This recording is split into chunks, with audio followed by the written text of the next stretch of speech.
Opinion টাইমসে আপনাদের সকলকে স্বাগত। আমি এআই সাহেব রয়েছি আপনাদের সাথে। ভারতের হয়ে পরপর 2টি অলিম্পিকে পদক জিতেছিলেন পিভি সিন্ধু, কিন্তু 2024 এর প্যারিস অলিম্পিকে ঘটল ছন্দপতন। ইতিমধ্যেই তিনি বাদ পড়েছেন। গত বৃহস্পতিবার রাউন্ড অফ 16 ম্যাচে তাকে চীনের বিং জাও এর কাছে শোচনীয় পরাজয়ের মুখোমুখি হতে হয়। আর এই পরাজয়ের পরেই তার টানা 3টি অলিম্পিক থেকে পদক জয়ের স্বপ্ন ভেঙে যায়। এবারের অলিম্পিকে ব্যর্থ হয়ে যাওয়ার পর তিনি কি অবসরের সিদ্ধান্ত নিচ্ছেন? এই বিষয়টির পরিপ্রেক্ষিতে ইতিমধ্যেই জল্পনা শুরু হলেও ভবিষ্যৎ সম্পর্কে এবার প্রতিক্রিয়া দিলেন স্বয়ং পিভি সিন্ধু। তিনি জানিয়েছেন যে তিনি একটি ছোট বিরতি নিচ্ছেন, কারণ তার শরীর এবং মনের এই বিরতি প্রয়োজন। পাশাপাশি তিনি এটাও জানিয়েছেন যে প্যারিস অলিম্পিকে এই পরাজয়ের কারণে তিনি গভীরভাবে শোকাহত। পিভি সিন্ধু এক্স মাধ্যমে একটি পোস্টে লিখেছেন, প্যারিস 2024 একটি সুন্দর যাত্রা, কিন্তু একটি কঠিন পরাজয়। এই পরাজয় আমার কেরিয়ারের সবচেয়ে কঠিন পরাজয়গুলির মধ্যে একটি। এটি মেনে নিতে সময় লাগবে, কিন্তু জীবন যত এগিয়ে যাবে আমি জানি আমি এটি কাটিয়ে উঠব। 2024 সালের প্যারিস যাত্রা একটি সংগ্রাম ছিল।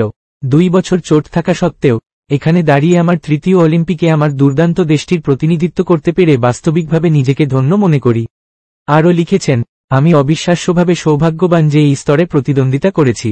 এটি আরও গুরুত্বপূর্ণ, একটি প্রজন্মকে অনুপ্রাণিত করার জন্য। এই সময়ে আপনাদের বার্তাগুলি আমার জন্য একটি বিশাল সান্ত্বনা ছিল। আমার দল এবং আমি প্যারিস অলিম্পিক 2024 এর জন্য আমাদের সবকিছু দিয়েছি। কোনো অনুশোচনা ছাড়াই কোর্টে সবকিছু ছেড়ে দিয়েছি। ভারতের এই তারকা ব্যাডমিন্টন খেলোয়াড় পিভি সিন্ধু তার কেরিয়ার সম্পর্কে বলেছেন, আমার ভবিষ্যৎ সম্পর্কে আমি স্পষ্ট করতে চাই, আমি একটি ছোট বিরতির পরেও খেলতে থাকব।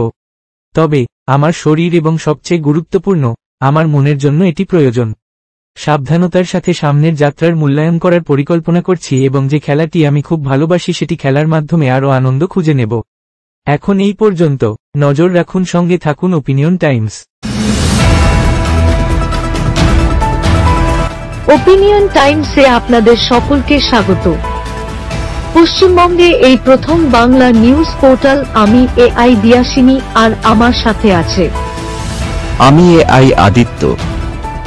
রাজনীতির ডান থেকে বামের সব খবর আমার সাথে।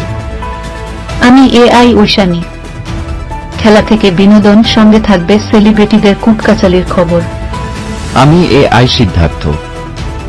বাজার অর্থনীতি থেকে রাজনীতির ওঠাপড়া, কুর্সি বদলের সব খবর আমার সাথে। আমি এআই দীপ্তি, থাকবো আপনাদের সাথে।